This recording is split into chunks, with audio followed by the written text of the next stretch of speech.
तालुक्यातील चिंचवार ग्रामपंचायतीच्या माजी सरपंचांनी राजीनामा दिल्याने रिक्त झालेल्या जागी सरपंच पदाची निवड करण्यात आली।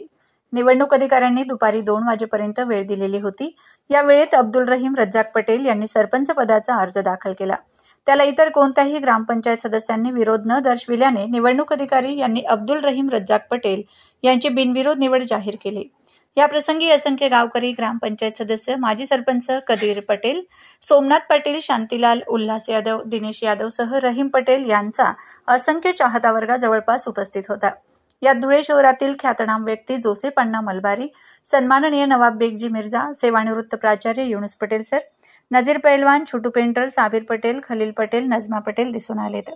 नवनिर्वाचित सरपंच अब्दुल रहीम रज्जाक पटेल यांचे बुके देऊन सत्कार करताना जोसेफ अण्णा, नवाब बेग पटेल सर, नजीर पहलवान दिसत आहेत। आमच्या सिंगम तपास न्यूज व साप्ताहिक सिंगम तपास परिवारातर्फे चिंचवार ग्रामपंचायतच्या सरपंचपदी अब्दुल रहीम पटेल यांची बिनविरोध निवड झाल्याबद्दल त्यांचे हार्दिक अभिनंदन व हार्दिक शुभेच्छा।